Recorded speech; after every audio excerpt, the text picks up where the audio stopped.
Hey guys, and welcome to today's First Impressions video, the video game series in which we take a look at a game that's recently come out and I give you my first thoughts and impressions on it. Today we look at Slime Factory, which is not to be confused with Slime Rancher, although it would be easy to get the two confused because they are basically the same game, just this one, spoiler alert, is a hell of a lot worse.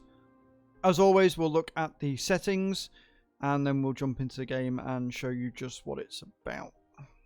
So, settings, what have we got on offer here? So, interestingly enough, keyboard is at the top. Now, the whole keyboard schematic of this is a bit weird, and it looks like you can't actually remap either, which is a bit of a shame.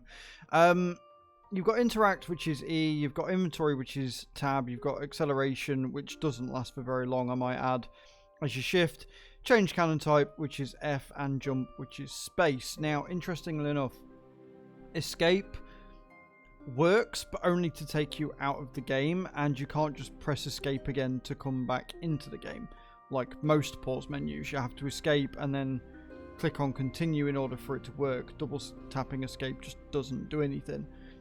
Also, the interact button is very odd. It's very temperamental. The hitboxes in this game are not very good, but we'll get into that when we get into the actual gameplay itself. Your video options, these are your bog standard resolution and stuff. I'm quite pleased with this actually. You've got windowed mode, resolution, vertical sync, and your frame rate limit, and there are a fair amount of frame rate limits here. What I will say is that the game does seem a little bit janky regardless, which is a bit of a shame because it's not the most graphically taxing game in the world. And then your advanced, which is your anti-aliasing, view distance effects, lightning, all that good stuff. The lighting in this game is really weird. So it's on a day-night cycle, but the day-night cycle transition is really very rough. It's like being slapped in the face. It doesn't load quite right, and it can be quite jarring as a result. And then your language options, a fair amount.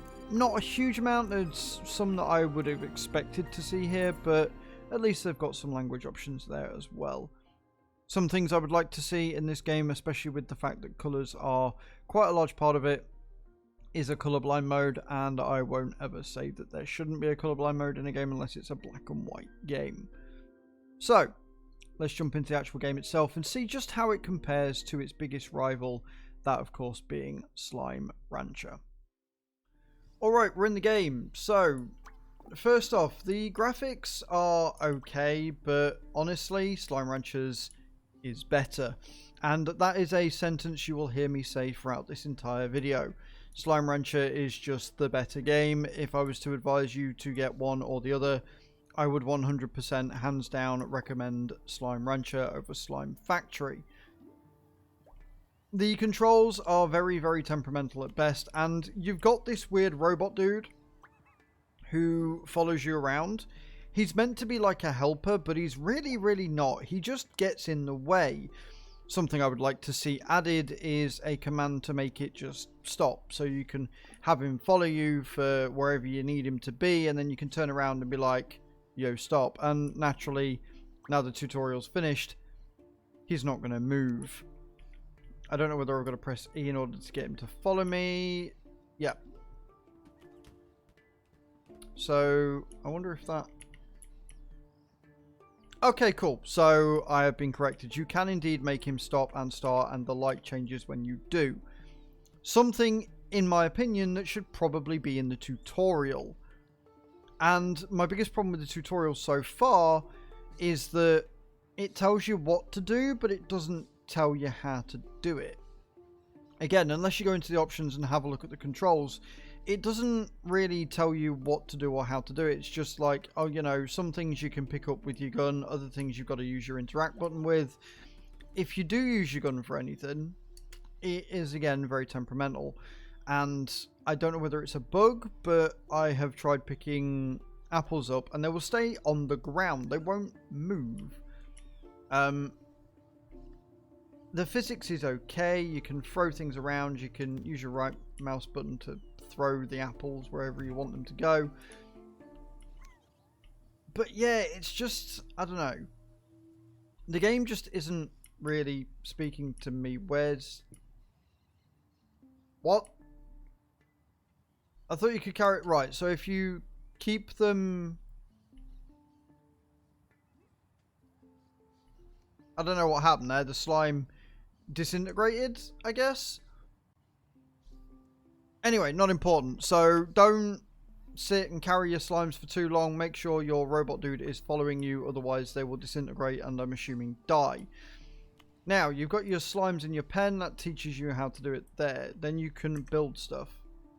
So you've got a building table which you can make. And then once you've got your building table, you can click on that building table and you can... have a look at things that you might want to make. So if you interact with this, it will show you what you need. It will not show you what you need. It will show you what you need after loading for a while. I don't know if that's a bug, a visual bug, or if it's just really slow at loading. But yeah, so it'll tell you what it is. And then it will tell you what you need in order to build it. You can get new blueprints, I'm assuming, later on in the game once you've got enough money and you've expanded enough, but this is where you do most of your sort of crafting and stuff. You've got your money here, you make money from slimes, and obviously you've got to keep your evil slimes away. So there is a fair amount of content to do, and again, this is what I mean. So when you're in the menu, pressing escape doesn't take you out of it, pressing tab doesn't take you out of it, you've got to press E again. It would be nice if escape had a bit more functionality, because let's face it, that's what a lot of people, myself and other gamers, are kind of used to doing, right? We're used to just a pause button being a pause button. Other than that, there's really not a lot to say. Like, you've seen one Slime Rancher, you've seen them all.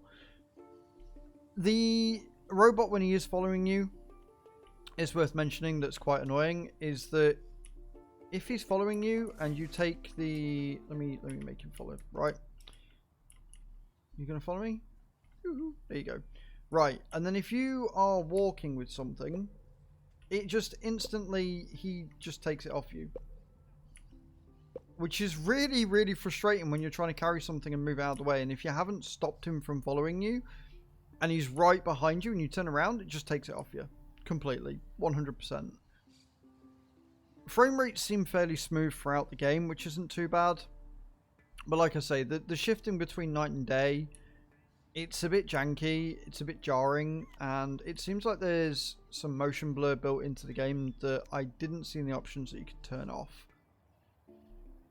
But there you go, that really is all there is to say. You go out, farm slimes, make new pens, feed your slimes, make new stuff, make some money, and defend against evil slimes, I guess. Don't forget to leave a comment in those comments down below, guys, of whether you like Slime Rancher, like Slime Factory, whether you think it is a carbon copy, whether there are plenty of differences between the two or not. And there you go, you've just seen the flash of black light, and we're currently in nighttime, even though there's a sun up there. Like I say, it's a bit weird. But yeah, thank you very much for watching, guys. I shall see you all next time. Ciao, ciao.